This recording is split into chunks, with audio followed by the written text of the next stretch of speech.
Hey, what is up everyone? It's Rich. Alright, welcome to Super Fun Sunday. Today we're actually going to look at Arthur Adams' Excalibur, but I wanted to take a little sneaky peek at Dale Keown actually just recently did a comic book, and we're going to look at a few pages from it. So, I wouldn't consider it spoilers, but if you haven't seen the book yet, you may not want to watch the first like 5 minutes of this video. I'll do it quick. I just wanted to check out his work. I was curious of a few things.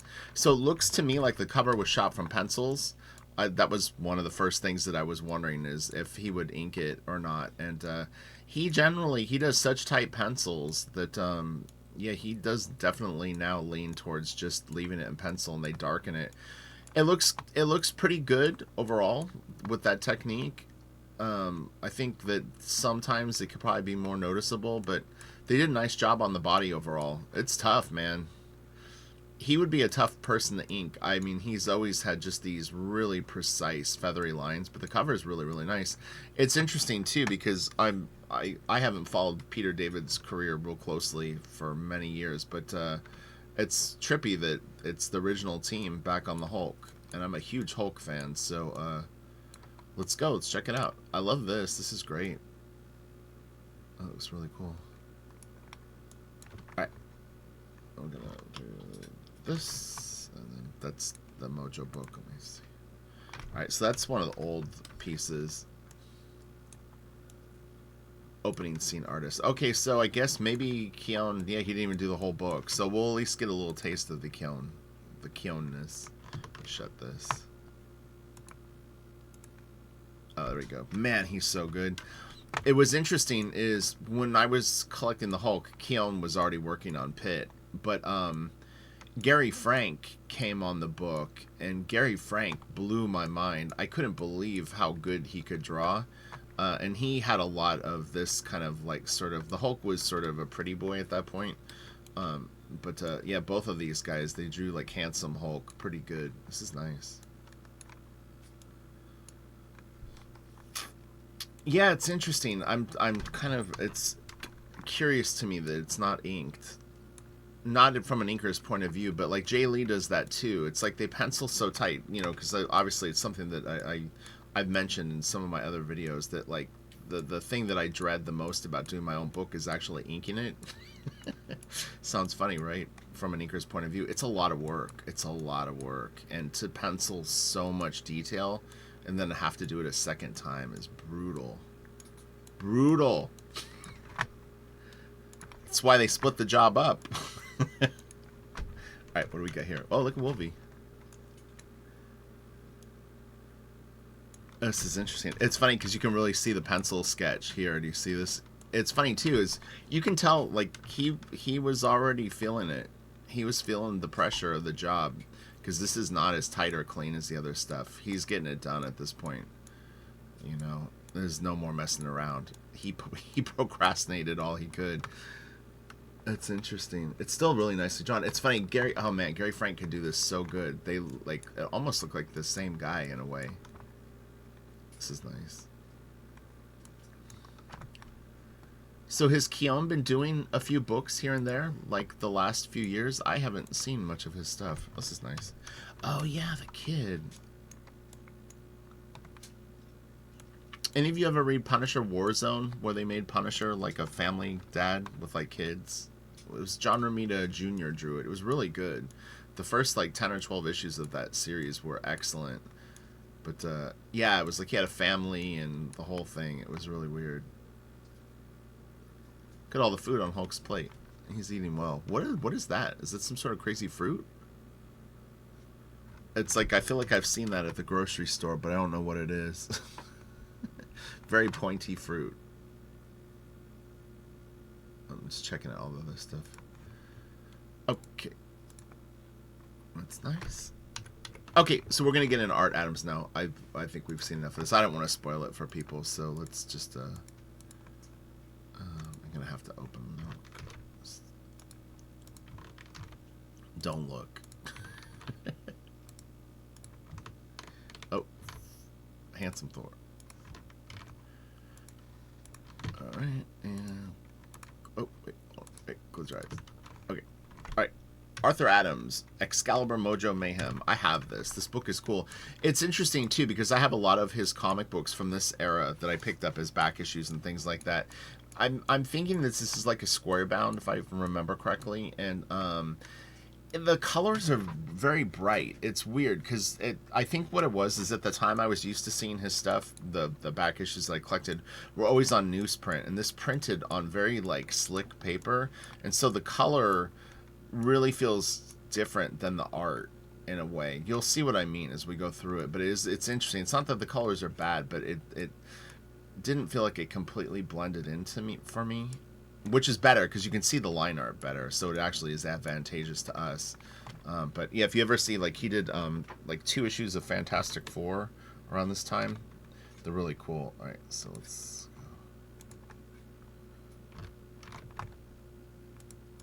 and this is the X Babies.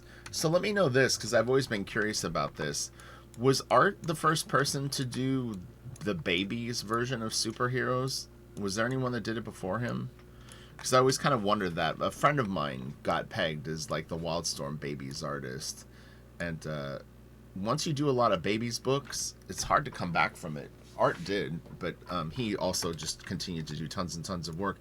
I'll say this too, man. Arthur Adams, he's got to be in his 60s now. He is killing it. I saw a new piece that he posted on Instagram last night.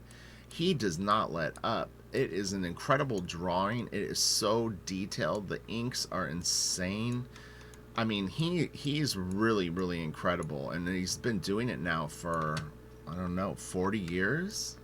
It's insane. He's so freaking good. I've said this for like the last like 5 or 10 years. I honestly think he's doing the best work of his career, and it just doesn't stop. Like, it just goes on and on and on, and he's still continuing to kick ass. So it's really cool to see, and inspirational too. It's always cool to see people that can do that large of a body of work and still just deliver at such a high level. He must have super eyes. I know he wears glasses, but man, his vision must be insane. It's like, go on his Instagram. I'll link to him. Go look at the new piece that he posted. It's so awesome. Yeah, so the whole book looks like this. Like, do you see how the color, look at like the color of her hair goes over her face? Like, it's, and this, there's just like weird stuff that goes on with the color on it. This looks kind of weird, but again, we can see the line art better because the color feels so I don't know what the word would be. This is funny. The poses of the kids running are great. Colossus right here, it's nice. The like his head turned, and then this is really, really good. I'm trying to find his other leg. That's her foot. I guess this is the back. Oh, this is the bottom of his foot right here. I see, and his leg is up here. It was a little hard to see because I knew that wasn't his foot. That's her foot. This is a funny pose. The when you're running upright and you have your leg like. This is J. Scott Campbell was way into this stuff. You can see it in his early Gen 13 work for sure. This is all really good. And these are totally like the hands that Jeff would draw for like Roxy and stuff like that, and that the mini series. It's really cool. This too. It worked well. Art's one of the few artists too in comics that I think can draw the people standing on the panel bottom. I'll point it out. He usually does it in his books, but he'll literally have characters standing on this part of the panel, and that's like, it can look really weird when people do that, but he seems to do it in a way where it actually works. This is nice. How you turn the camera here. I mean, really, if you rotate this, it's a pretty simple shot. It's just 2-point perspective. But he turned the camera so much that it feels really, like extraordinary. But check it out. That's just 2-point perspective. But now it becomes a super dynamic shot. It's a great wind-up. I'm teaching, I think 2 different patrons right now are learning how to orchestrate fight scenes. So it's been interesting breaking them down and studying how a fight, how you choreograph it in drawings. There's a lot of I call it like constriction, meaning that like shapes pull in, like you like see how her arms are up like this and they're kind of closed off to her body, and then like in the next panel what you'll have is you'll have some with their arms extended like this, and it kind of goes back and forth. There's a lot of looping shapes where things loop around each other. We'll see if Art has a fight here. This is great. His storm is awesome. This is awesome too. It would be really cool if they recolored this now. I think this would be a beautiful comic. You know what I mean? It would really give it like a fresh coat of paint would look great on it. This is really cool. Oh man, it's so nice. The fish. Secret Wars 2, Crisis Secret Wars. How many of you have this? I got it. I'm gonna say that I bought it at Comic Castle, which was down on Midway, if you've ever been to San Diego, by our sports arena area, they call it. Comic Castle is a cool store for people that have ever been to San Diego. It was a 2-story comic shop. Downstairs was the regular comics, the sort of underground art books that I've kind of mentioned, like Giger, and they'd have Gustave Doré and things like that. And they had the secret room that was like the adult comics. It's where you'd find your Tim Vigil and stuff like that. And then upstairs was all like tabletop gaming, Dungeons and Dragons and things like that. And I think more comics. The back issues were upstairs. Huge back issue. Just rows and rows of tables with back issues. It was a very, very cool store. I actually loved it. I bought Death of Superman there. I stood in line. Like one of those. I was one of those guys. Superman's gonna die. I'm gonna be rich. Buy 20 copies of it. Sell it. It didn't work out that way. Here I am, still working 20 years later with them. You could probably buy it for $1.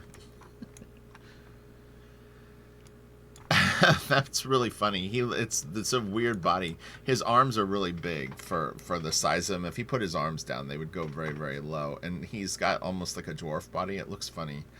It's like the proportions are just a little whack. He's got a big butt. He's got a bubble butt. This is some chunky thighs on these guys too. Real simple anatomy though, you know what I mean? Like for people that are trying to learn to draw and stuff like that. I mean, he literally only indicates like this on the thigh, and the rest of it is just really the silhouette of the shape. And then when you turn the leg, he's got this muscle right here, but it's all pretty simple. But it's the shape. It's all shape based. He really is putting him in funny poses. This is funny too. He's got a very dainty sort of tweak to his hip and os. I'm just soaking it in. This is really cool. This the House of Jack and Stan right here. It has a door. I didn't catch who wrote this. I can't remember. I don't want to guess now because I'll feel like a dummy.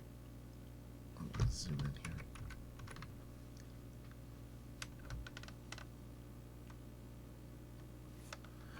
All right, what do we got? That's cool. He's still in that pose. He's holding the door for them. The House of Jack and Stan. Does Marvel acknowledge Jack Kirby much anymore? I was never really sure. Mojo. I actually have a Mojo toy like this. I kept it at Wildstone forever. I think it's in my garage right now. That's cool.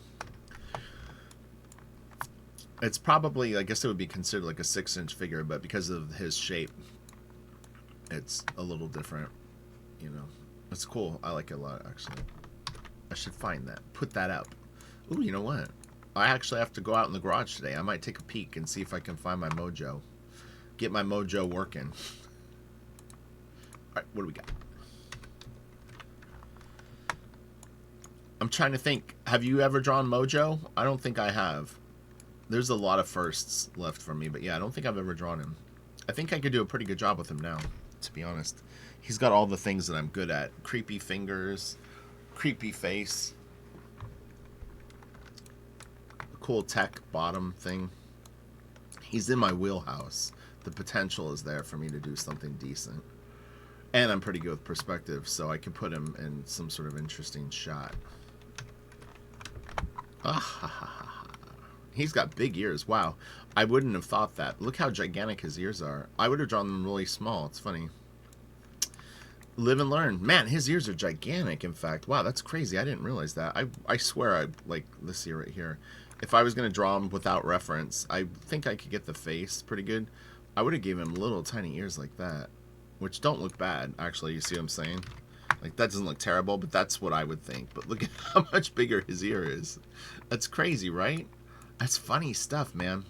Well, and look, and this is a good example. I've talked about this in many, many videos. If you don't draw and work on your own stuff, you won't have a point of view on things like that. And you, like for me, I've not looked at a Mojo comic since I really got serious about my penciling. And so I wouldn't know. I wouldn't have really probably ever noticed that his ears were so big.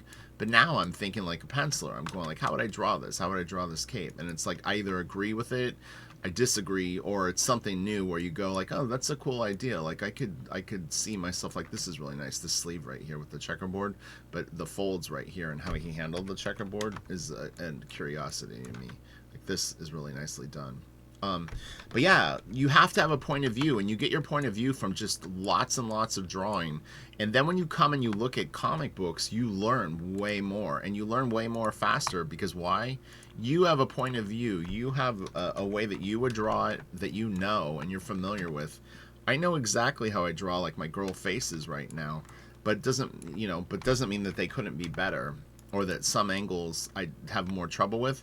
But you might see something like this and go, oh, okay, all right, I see he does this, and then you've picked up the little missing piece.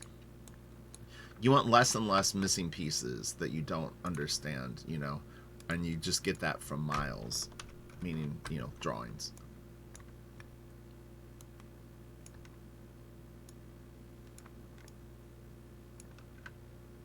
It's funny, I would be curious if Art had to draw a face like this size now, what it would look like if he drew this character now, if it would have the same sort of look, or if he would have a different aesthetic for her.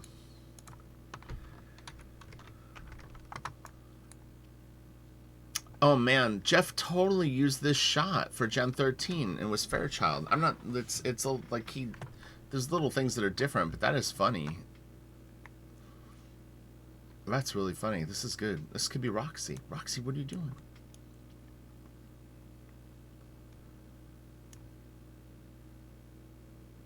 It's interesting too, I'll point this out, because a lot of people rule their things in like Clip Studio now. This is in perspective, but there's little things that drift here and there. It's nothing major, but like there's little areas where it looks more hand-drawn, but that hand-drawnness actually does give it a little bit more sort of like it looks cooler. Whereas sometimes if you use like a lot of perspective grids, it's also the way that it's inked. If you take like the line tool in Clip Studio and you're just doing all these straight lines and everything is kind of the same, it can look a little vanilla, sometimes a lot vanilla, honestly, depending on how they use it. So you want to watch that, just be aware of it and try to make it look a little more organic, whatever that means to you. But it'll help, because this stuff all looks great. This is really kind of more of a flat perspective, except this bookshelf is slightly turned, but it works. It looks good. It doesn't look stiff, but it looks tight enough that it looks different than the humans. This looks like objects. This looks like people. It's a nice drawing. Really, really funny. This is cool. This is nice. We have a lot of pages to go, so we're going to hustle. All right, so this is nice. I actually really like this. This is a great gesture right here. Her hands are awesome, too. This one in particular I like. This is cool. This is all really good. Very naturalistic. That's great. Really, really nice little drawings. Oh, he's got a flaming carrot shirt. The wild shall wild remain. The wild shall wild remain. I don't know what that means, Art. Is that the flaming carrot slogan? Maybe it is. Cat's laughing. Oh, her shirt says it too. Oh, she's a roadie. She has the roadie sweatshirt. Art's obviously never been to any band gigs. It's like, we gave all the roadies, they have their own sweatshirt. It says roadie on the sleeves. No, I'm just kidding. Roadies usually just look like the band, except not as cool. No. It's making me think of the Tenacious D song, Roadie. It's so funny. Look at the band. They're crazy. They look like comic book artists. That is really funny, but it does. It looks like you're at a comic book convention in like 1979 or maybe 81 or something like that, and like she's a writer but she sings, and then this guy played guitar when he was a teenager, but now he's like rocking the mullet, and like at night he's still plays guitar after he's done working on his indie comic. I always laugh too, and maybe Art can dance, but comic book artists, when they draw people dancing, I'm not a dancer, so I'm not one to talk, but it is always funny to see people that probably have never danced in their life draw people dancing. You know what I'm talking about. And again, this isn't a reference to Art. I'm just saying, seeing someone drawn dancing, this is fine, but yeah. I've seen it in other comics where you go, it doesn't really look like you've ever been to a club before. It's like, you have the, like, Friday night movie version of it in your mind. This is cool. I like the line work really does actually add a great move. The color works too. This is nice. Yay!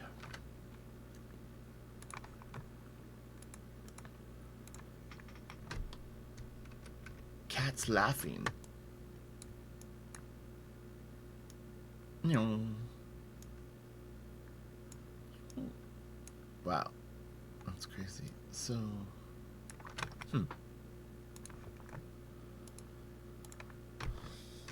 that's funny. She's running around her underwear. That's better. Whoops. Uh-oh, baby X-Men. Here we go. She's in trouble now.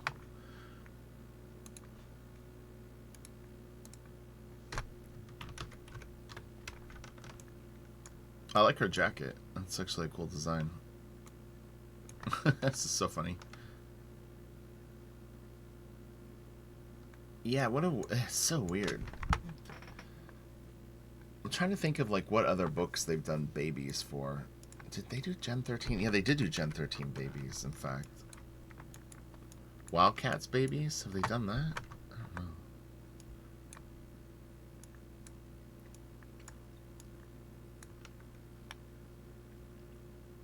Yeah, he has a trippy way that he draws people back then. Like, it works. I mean, it's definitely, you would look at it and think Arthur Adams. What is the influence that this comes from? Does anyone know? Like, maybe, do you see another artist that Art might be sort of channeling with this aesthetic? I'd be curious. I don't really know where Art comes from in terms of style. I'd only be guessing. And my guesses would just be super, super generic guesses. So, I mean, obviously he's drawing the X-Men, so I think of X-Men artists, but I think now I see a little bit of Robert Crumb in his work, but it doesn't necessarily mean that he's like a huge Crumb fan, but some of the line work and stuff like that reminds me of something like that, but that's just me projecting. This is cool. I actually like the kids sitting on the... Oh, that's really funny. That's really cool, actually. This is funny, too.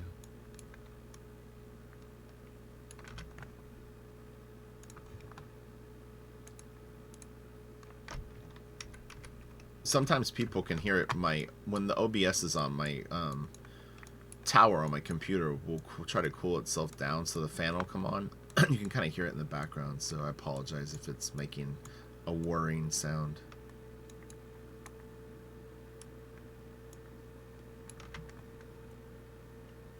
It's interesting because this is very detailed, but this is not what I would consider detailed Arthur Adams for the time. He still drew the shit out of this, but I mean, like, this is pretty simple. I mean, it's really nicely drawn, but this, in a weird way, almost doesn't look like art. It's like it does, but it looks like someone else inked it.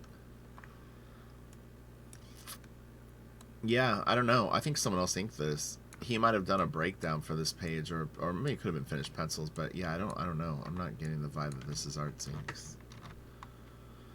Art's inks. It's funny too. Is Wolves Portacio broke in as an inker, and I'm sure hardcore comic book fans know this, but Wolves inked Longshot, like one of I think Art's. I don't know if that was Art's first job. I think that was Wolf's first professional job. Was he inked Arthur Adams on that? That's so weird and crazy.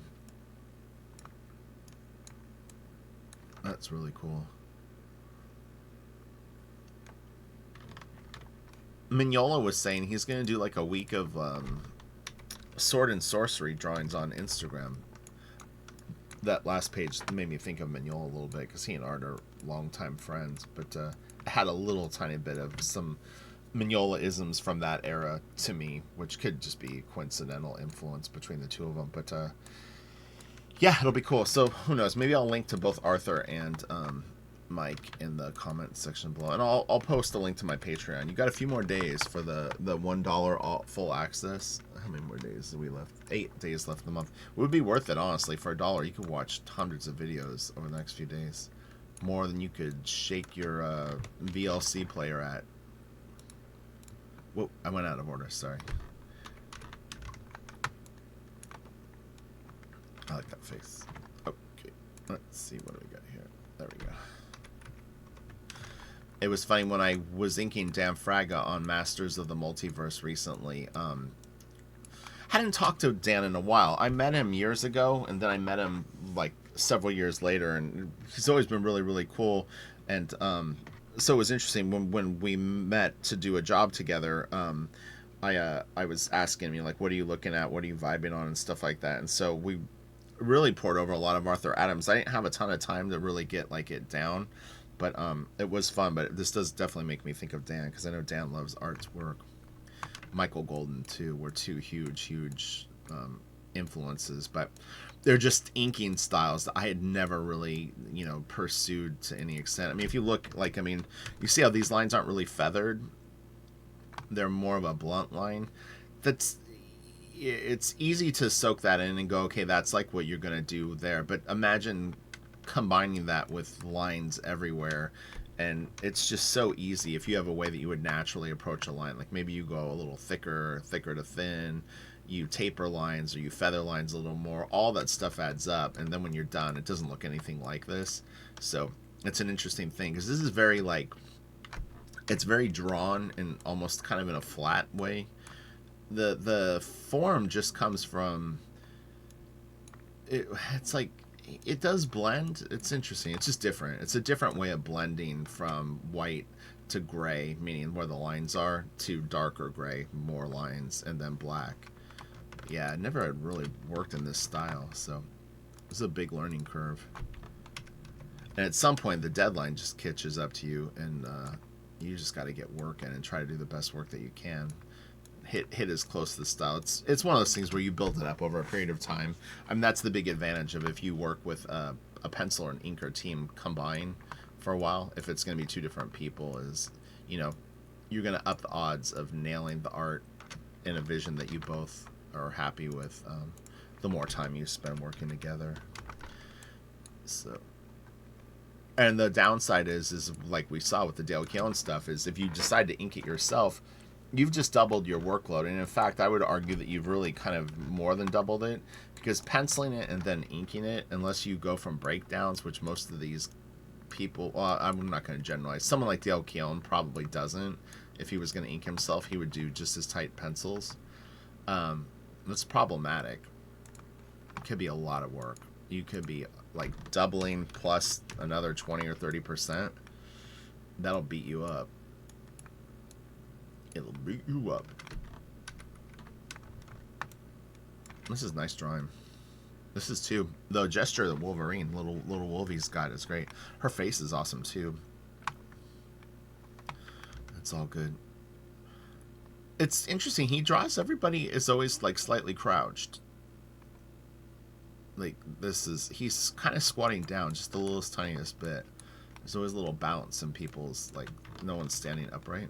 Here we go. Oh, and there's the thing with the panel border. We're going out of order, but this is what I was talking about, where he has people stand on this. It's funny, right? use this spice very sparingly, but you can do it. He did it, in fact, in two shots. But it is sort of the end. This is that Star Wars moment at the end of Star Wars, where everyone gets their award for being a good combatant, and everyone gets a moment to shine. Help.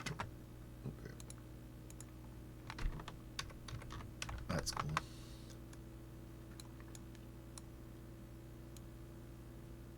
Yes, it's really interesting.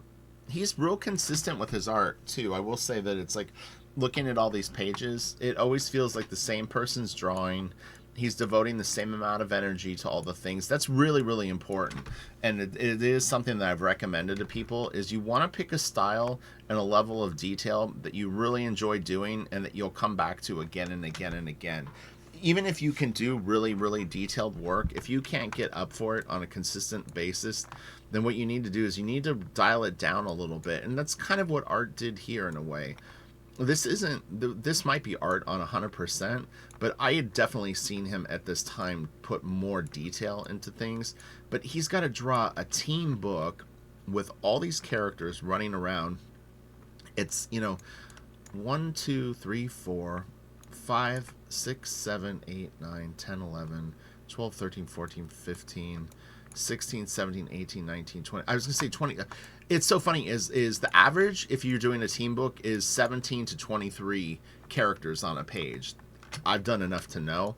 And it's funny that it hit right in that number. But, that's the thing is, in theory, you would be drawing this in a day. So if you're not drawing 23 figures in a day, you're not pushing yourself hard enough to be able to draw a monthly book at the very least. So yeah, it's why speed is so important. You'll hear me talking about it more and more. Is that I've always been lucky that I've been able to draw really fast. The problem for me is that I just had holes in my game. There were things I didn't know how to draw well, and it's like you can't draw super fast and then get stuck and then keep drawing super fast if you don't know exactly what you're doing. So I had to go back to the drawing board and actually learn things that I didn't understand and then come back to it. But now I'm able to draw fast and kind of get away, like I can do the pieces. There's still things that I'm learning, and that will continue forever because you're always, I think, trying to push yourself. But speed will definitely benefit you, but you have to control it just like you control the level of detail that you choose. So pick your style carefully, but, have fun with it, create something that you love, a combination of things that you enjoy doing and a level of detail that you can be up for every time you need to do a piece. And then if you want to do something crazy once in a while, maybe your covers are the super detailed pieces, but your interiors, you dial it down a little bit, or you have a slightly different delivery. There's some artists that do that,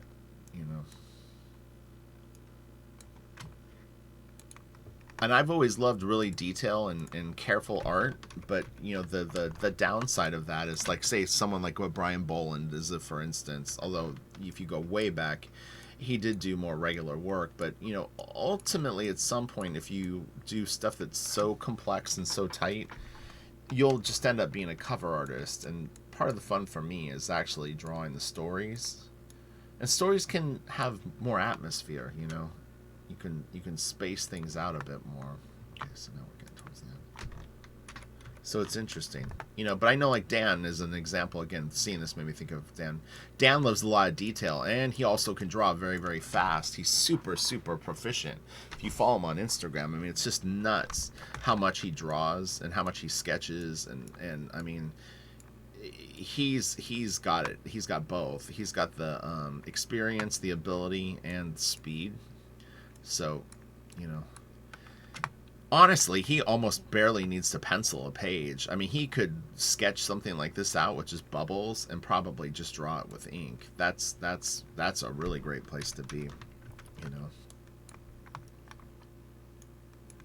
Most pencilers pencil a little bit more. We'll put more down. This is nice. She looks so buff.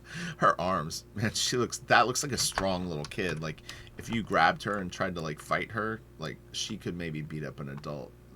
She just looks like a top, like, that's just all muscle. That's funny.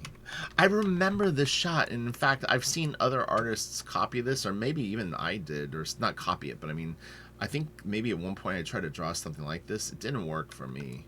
That's tricky, man. He is laying literally on the panel border. It's funny. Yeah, that's crazy shot. And it's funny is I talked about, so I have this obsession with boot tread, and my obsession from boot tread comes from Campbell and the bottom of Grunge's boots. And the bottom of Grunge's boots is like a slightly more simplified version of this boot. It has less treads, but it's funny is Campbell is a huge Art Adams fan, had the boot tread thing. He did it in his book. It caught my attention where I was like, oh, okay, boots. Yeah, if you draw this good, that's like pretty cool. So now I have it. So it's this funny chain of from Art to Campbell to me, and then I see it in other artists' work too, where like Travis always drew really good boots. His are different, but you know what I mean. It's like, yeah. See, he's using a lot. They're a little below the panel though. If you actually look, do you see this? Their feet are actually like ending right about here, which is an interesting thing too.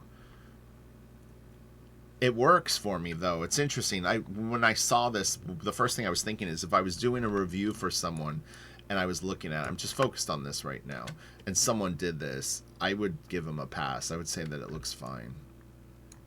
Because tangents is a thing where it's like if you have a character in a panel, you sometimes don't want their hand to like touch the panel border, but here it's doing it.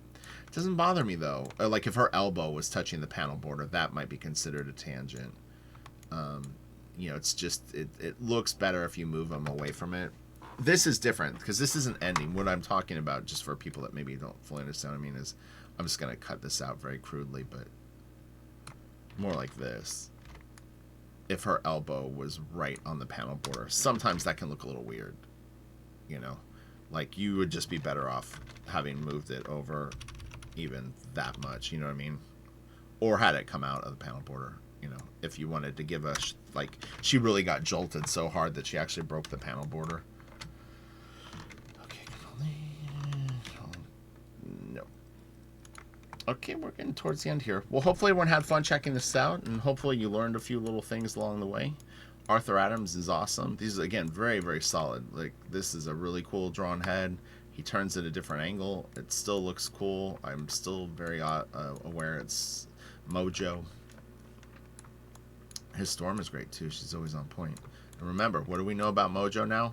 Very big ears. Very big ears.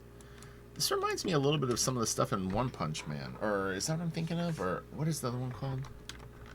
The more dreamlike book. 100%? What was it called? I can't remember. Okay. Ew, what do I got here? Oh man, that's crazy. That's a nice shot. Oh yeah, his ears are really big. That is so funny. That's crazy. Crazy. This is nice. Alright, and just 2 more pieces left. We've already looked at the last page of the book, so I'll just wrap it up on that. Sorry, everyone have a great day. Have a super fun Sunday. Hopefully everyone's working on their art. I will be back tomorrow with another video. I've got to do a couple of lessons for Patreon right after this, and should be a good day to draw. So hopefully you all draw, or ink, or color, whatever you do. All right, have a good day. We already looked at this one, so I will leave it right here. And all right, bye. Smash the like. Later.